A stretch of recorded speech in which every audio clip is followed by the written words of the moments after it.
이 세상에 있는 모든 일이 우리가 원하는 대로 알아서 척척 자동으로 이루어진다면 얼마나 좋을까요? 그러면 귀찮거나 복잡한 일도 신경 쓰지 않아도 되고 힘들고 어려운 일도 쉽게 해결이 될 것입니다. 그런데 지금의 세상이 이런 자동으로 이루어지는 일이 점점 많아지고 있다는 것입니다. TV도 이제는 말로써 채널을 돌리고 멀리서 원격으로 집에 있는 가전제품을 조종하게 됩니다. 인간의 능력을 넘어선 일들이 아주 쉽고 편리하게 물질 문명의 이기를 통하여 버튼 하나로 이루어지는 세상이 된 것입니다. 요즘 농사일도 기계화가 되어서 예전에는 일일이 사람 손이 필요하였지만 지금은 기계로 사람 손을 대신하게 되었습니다. 그만큼 인간이 편리하도록 물질 문명이 발달된 것입니다. 문제는 이러한 편리함이 사람의 생각과 판단 그리고 몸으로 사용해야 할 부지런함이나 열심을 내야 하는 것들을 자꾸만 놓쳐버리게 된다는 것이죠. 차를 운전해 본 사람은 알겠지만 모르는 목적지를 가야 할 때 차에 있는 내비게이션은 차가 가야 할 목적지를 알려주는 데 좋은 기계 장치가 됩니다. 문제는 너무 내비게이션만 보다가 정작 자신이 어떻게 그 목적지를 향하여 갔는지를 잘 모른다는 점입니다. 편리함에 대한 맹신이 가져온 문제점인 것이죠. 기계화된 자동 시스템은 사람을 필요로 하지 않는 무인 상점이나 심지어 무인 자동차도 나타나게 되었습니다. 손 하나 까딱이지 않는 세상에 살 날 멀지 않은 셈입니다. 자칫하면 인간의 편리함 때문에 혹여 기계에 잠식되지는 않을까라는 그런 생각이 날 정도로 급격한 문명의 발달이 이루어지고 있는 것입니다. 알아서 척척 이루어지는 세상에 정말 인간의 능동적인 행동은 사라지게 되는 것일까? 이것이 과연 인간이 진정으로 추구하는 편리함이란 세상인가를 고민할 수밖에 없는 것입니다. 단언컨대 이런 편리함은 오히려 인간의 이성적인 판단과 삶의 유익을 온전하게 누리지 못하게 한다는 점입니다. 교회를 다니면서 예수님을 믿고 열심히 신앙생활하는 사람들이 가지고 있는 흔한 오해가 있습니다. 바로 예수님을 믿으면 저절로 신앙이 자라고 저절로 하나님의 복이 들어오고 저절로 문제가 해결된다라고 생각하는 점입니다. 하나님의 부르심은 후회가 없는 부르심이 되고 믿는 사람은 끝까지 인도하여 주신다는 사실이 우리는 가만히 있더라도 하나님께서 알아서 척척 믿는 사람으로 만들어 주신다고 생각한다는 것입니다. 그런데 실상은 다르게 나타나고 있습니다. 교회 잘 나오던 사람도 어느 날 잘 나오지 않는 경우도 있고 예수님을 믿었다고 해서 우리의 모든 문제가 저절로 해결되는 것은 정말 찾아보기가 힘이 듭니다. 그래서 내 열심과 내 수고를 자꾸만 드러내게 되고 이 정도면 될 거야 라는 식의 자기 만족을 얻는 신앙이 되고 마는 것이지요. 구원은 전적인 하나님의 은혜라는 점에서 보면 우리를 성도로 만드신 분은 하나님이신데 과연 그 일이 우리의 노력과 전혀 상관없이 저절로 이루어진다는 말입니까? 오늘 말씀을 좀 보도록 하겠습니다. 먼저 18절 말씀이죠. 생각건대 현재의 고난은 장차 우리에게 나타날 영광과 좋게 비교할 수 없도다. 지금 본문이 비교하고 있는 것은 현재의 고난과 또 나타날 영광입니다. 나타날 영광이 크기에 현재의 고난을 참고 견디라는 이야기인 것이죠.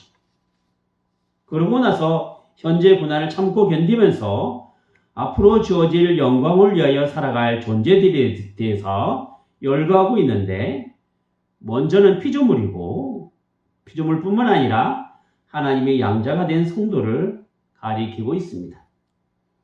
그러니까 현재 살아가는 피조물이나 성도의 삶이란 주어질 영광을 위하여 고난을 참고 견디며 살아가는 존재란 뜻이죠.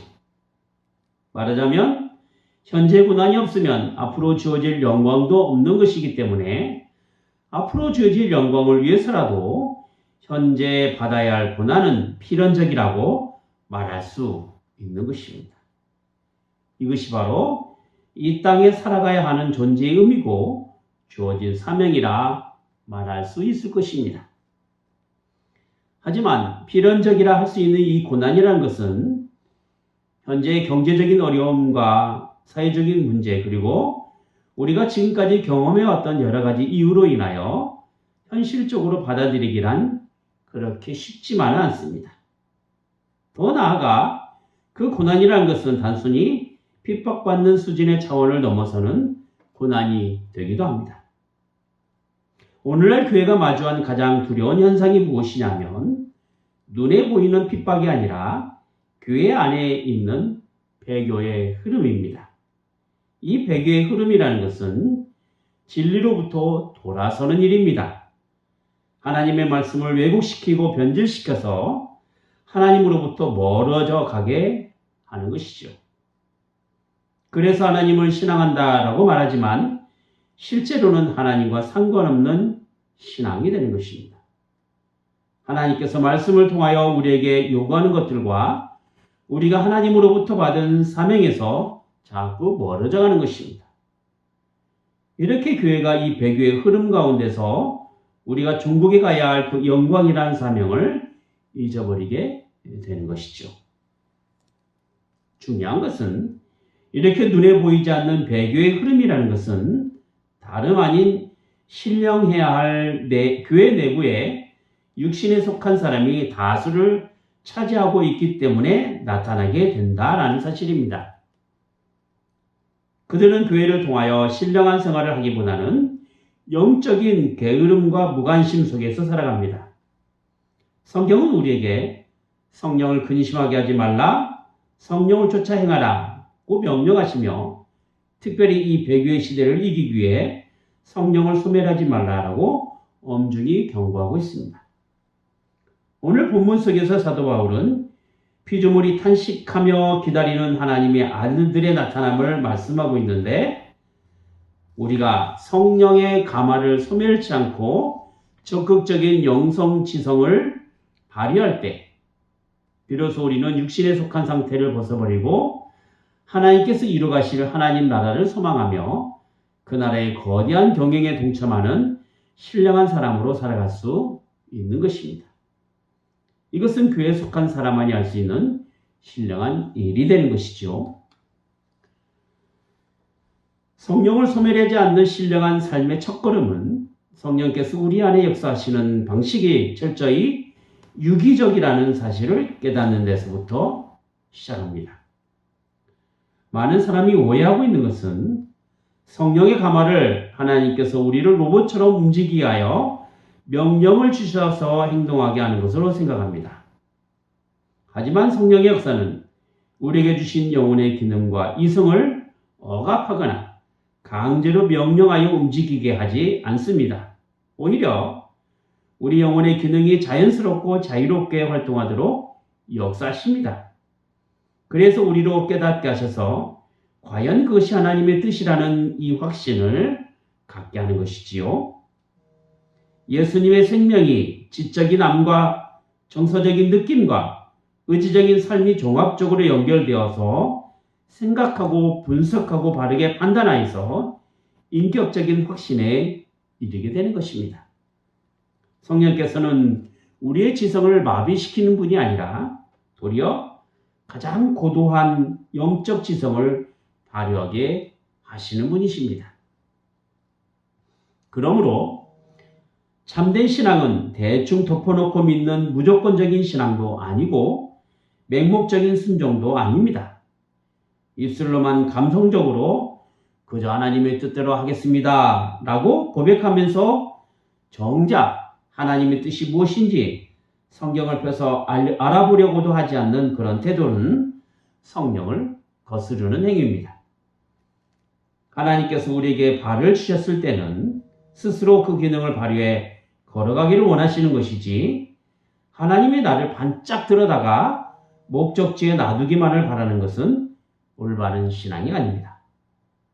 이와 마찬가지로 우리에게 이 성과 영혼의 기능을 주시고 그리스도 안에서 새 생명을 주셨다면 우리는 마땅히 그 기능을 발휘하여 하나님의 거룩하신 경륜과 삼위일체 하나님의 계획을 깨닫고 확신하는 자리로 나아가야 합니다. 가만히 있으면 신앙이 자라나지 않습니다. 오히려 퇴보하고 있는 것이고 있는 것마저 사라지게 되는 것입니다. 깨닫고 확신한 것을 알아보려고도 하지 않는 나태함 자체가 이미 성령을 소멸하게 되는 것이죠. 성령께서는 우리에게 무슨 대단하고 거대한 계획을 처음부터 요구하는 것이 아니라 먼저 우리가 하나님의 뜻을 준행할 수 있는 영적 상태의 차원으로 올라서기를 요구하고 있습니다. 이것은 마치 운동하는 운동선수가 경기를 뛰기 위하여 먼저 경기에 적합한 몸을 만들기 위하여 기초 체력을 단련시키는 것과 같습니다. 전쟁터에 나갈 군사는 먼저 전쟁에 임할 수 있도록 무장을 갖추어야 합니다. 우리는 하나님의 선하시고 온전하시고 기뻐하신 뜻이 무엇인지 식별하고 분별할 수 있는 영적 무장을 갖춰야 합니다. 성경에서 말하는 판단이나 분별의 의미는 자세하게 탐색하고 연구하는 뜻을 지니고 있습니다. 이처럼 영혼의 기능을 다해 하나님의 뜻을 적극적으로 터득하려는 태도 없이 그저 피동적이고 수동적으로 맹종하거나 기도 한 번이 호련히 무엇인가 막 떠오르기만을 바라본 그런 직관적이고 값싼 신앙의 태도야말로 배교를 낳는 육신에 속한 생활 태도임을 우리는 분명하게 구별할 수 있어야 하는 것이죠. 그러면 우리가 성령을 소멸하지 않고 분별해야 할 하나님의 거룩한 뜻을 구체적으로 어떻게 할 수 있을까요? 그것은 바로 하나님의 말씀인 성경에서 알 수가 있습니다. 성경은 하나님께서 우리를 향해 어떤 뜻을 가지고 계시는가를 광범위하게 다루고 있는데 그 기록의 양식은 크게 두 가지 스타일로 나누게 됩니다. 하나는 율법으로서 이것은 행하고 저것은 하지 말라라는 형식으로 우리에게 다가오는 하나님의 명령과 법도입니다. 이것은 구약 모세의 613가지 조목에 국한하지 않고 신약에서 주 예수를 믿으라고 하신 명령까지 포함하는 광범위한 하나님의 법입니다. 그리고 또 하나는 복음으로서 내가 너를 위해 이 위대한 일을 행하고 있다라고 하는 형식으로 선포되는 기쁜 소식입니다. 이것은 바로 예수 그리스도의 죽으심과 다시 사심이 우리의 구원에 영향을 끼치는 거룩한 소식이며 하나님께서 베푸시는 무조건적인 은혜의 선언이 되는 것입니다. 물론 구체적으로 하나님의 뜻을 알리는 이 성경의 말씀은 실제적인 내용의 핵심 주인공이 바로 예수 그리스도가 되십니다. 성경은 예수 그리스도를 단순히 공중에 그려놓고 멀리서 쳐다보게 하는 책이 아니라 그분이 정말 나와 어떤 관계에 계시며 나를 위해 무엇을 행하셨고 나에게 무엇을 요구하고 계시는가를 가르쳐주고 계십니다. 여기서부터 우리는 인간이 왜 지어졌으며 이 세계가 왜 존재하는지에 대한 근본적인 답을 얻게 됩니다. 즉, 성경을 통해서만 바른 인간관과 바른 세계관이 나오게 되는 것입니다. 만약 우리가 예수 그리스도를 떠나서 인간과 세계를 연구한다면 그래서 성경 이외의 것으로 인간에 대한 답을 찾고 세계관의 고민을 하는 것이라고 한다면 그것은 아무리 고상해 보일지라도 한낱 공허한 철학적 명제나 지엽적인 결론에 이르게 될 뿐입니다. 우리가 기준을 두고 절대적인 표준을 삼는 것은 하나님의 말씀이요 그 말씀의 중심이 되시는 예수 그리스도이신 것입니다. 모든 참된 인간의 전형과 완벽한 원형은 오직 예수 그리스도뿐이십니다. 우리는 그리스도라는 그 거룩한 표준을 놓았을 때 비로소 타락한 인간을 향해 원래는 이래야 마땅한데 죄로 인해 이렇게 비참하게 파괴되었구나라고 정당하게 평가할 수가 있는 것입니다. 세계관도 마찬가지입니다. 참으로 하나님이 원하시는 바른 세계는 그리스도의 통치의 대권 하에서 구현되는 세상인데 우리는 그 표준의 세상을 가지고 공중권세 자본자들이 장악한 이 비참한 현실 세계를 날카롭게 비판할 수 있어야 합니다. 무릇 교회 다니는 사람의 신령한 판단과 거룩한 비판의 표준은 오직 성경입니다. 이처럼 그리스도 안에서 인간관과 세계관이 정립되지 않으면 인간은 제멋대로 자기의 도덕적 가치와 타락한 표준에 따라 세상을 판단하는 우를 범하게 되는 것입니다. 참된 형상은 가만히 멈춰있는 정물이 아니라 하나님을 향해 창조적으로 작용하며 전진하는 생명력 속에 존재하는 것입니다. 예수 그리스도 안에서 창조되고 운행되는 이 세계가 궁극적으로 도달해야 할 이상적인 성격과 거룩한 목적의 세계를 일컬어 성경은 하나님의 나라라고 부르고 있습니다. 특별히 복음서에서 말씀하시는 하나님 나라 혹은 천국은 예수 그리스도의 대속의 은혜로 인하여 성립되는 구체적인 나라입니다. 신학적으로 볼 때 은혜의 왕국이라고 일컫고 있습니다. 물론 이 은혜의 왕국은 관념적인 세계가 아닙니다. 우리의 유일한 중보자이신 예수 그리스도께서 친히 왕으로 다스리시는 실제적인 통치의 영역이 되는 것입니다. 그리스도께서는 사람과 하나님 사이의 중개자이자 우리의 완벽한 보증인으로서 선지자의 직분과 제사장의 직분과 뿐만 아니라 왕의 직분을 가지고 하나님의 위엄을 행사하고 계십니다. 본문에는 그것을 나타날 영광 혹은 영광의 자유 그리고 기다려야 할 우리 몸의 구속으로 표현하고 있는 것이죠. 피조물이 고대하고 우리가 탄식하며 기다리는 것은 우리가 도달할 하나님의 나라입니다. 우리가 주님의 통치를 바르게 이해하기 위해서는 예수님께서 만왕의 왕이요 만유의 주로서 이 세상을 다스려 가신다는 사실을 꼭 기억해야 합니다.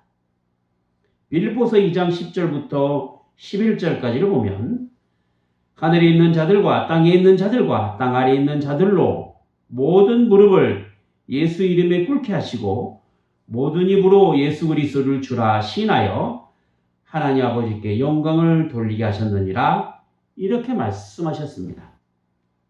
주님께서는 온 우주와 자연계 심지어 믿지 않는 사람들까지 당신의 손에 쥐고 권능의 왕국을 성실히 다스려 나가고 계십니다.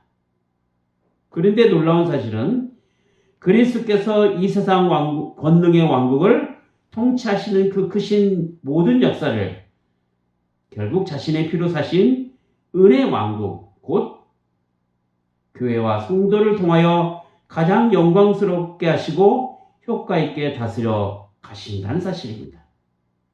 우리를 은혜의 왕국인 백성으로 삼으사 구별된 주권으로 통치하시는 만왕의 왕이 되시는 것이죠. 예수님께서 교회를 통하여 세워갈 하나님 나라의 왕권은 육신을 입고 이 땅에 오셔서 거룩한 순환과 은혜의 공적을 쌓은 후에 성부 하나님으로부터 친히 위임받아 행사하시는 중보자로서의 통치 대권입니다. 따라서 오늘날 하늘 우편에 앉아 계신 왕은 신비하게도 우리와 똑같은 인성을 가지시되 온전하게 영원하게 되신 사람이신 예수님 동시에 하나님이신 예수님이십니다. 그분이 바로 그리스도이신 것이죠.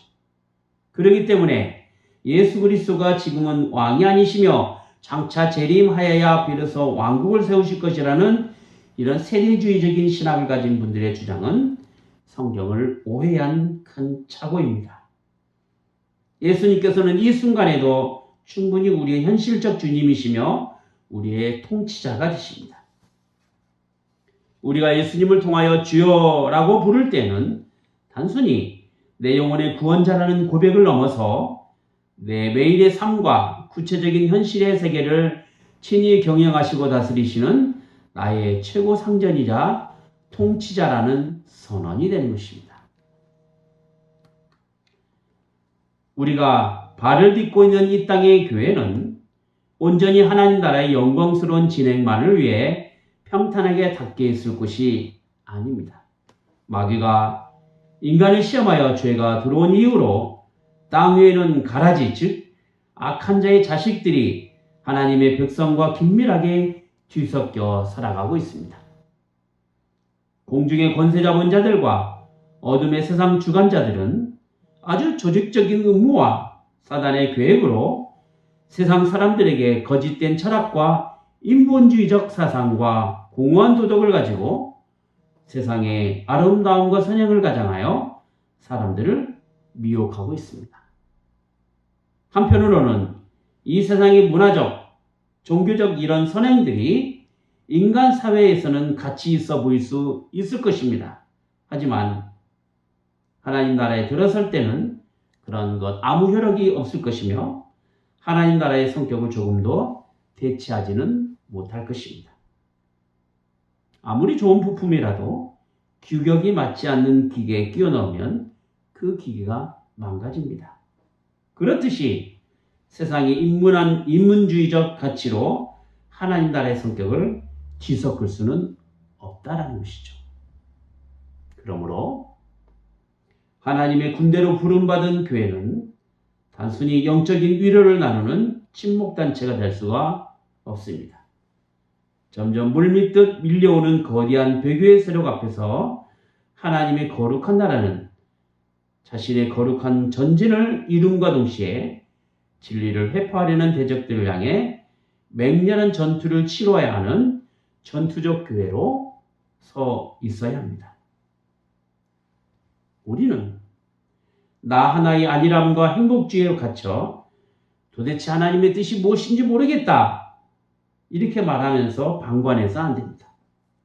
하나님 나라의 거대한 경영을 내 개인적인 삶과 교회 공동체 안에서 실현해 나가며 공중권세 잡은 자들의 견고한 진을 무너뜨리는 구체적인 영적 전투에 전심으로 가담해야 할 때입니다. 어두운 밤이 깊을수록 하나님의 말씀이 우리에게 요구하는 것은 더욱 선명해집니다.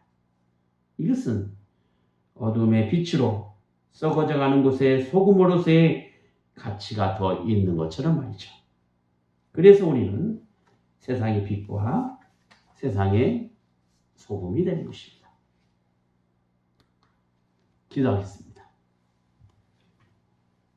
거룩하신 하나님 아버지, 성령께서 저희에게 알기를 원하시고 또 행하기를 원하시는 그 거룩한 뜻이 하나님의 말씀에 있었고 또 그 말씀을 통하여 나타난 하나님 나라의 거룩한 경영과 또 인간상의 형성이 있음을 저희가 깨달아서옵나이다. 저희로 하여금 성령의 감동하심을 소멸치 않게 하시고 늘 말씀을 주실 때마다 적극적인 태도로 주님의 뜻을 알아가게 하여 주시옵소서. 왕 되신 주님의 통치 앞에 저희 삶이 택하신 백성이요 왕같은 제사장이요 거룩한 나라요 그의 소유된 백성으로 온전히 살아가게 하시고 탄식하는 이 세상의 거짓 세력에 맞서 교회가 가시적으로 승리하며 나갈 수 있도록 저희의 발걸음을 단단히 붙들어 주시옵소서. 주 예수 그리스도 이름으로 기도하옵나이다. 아멘.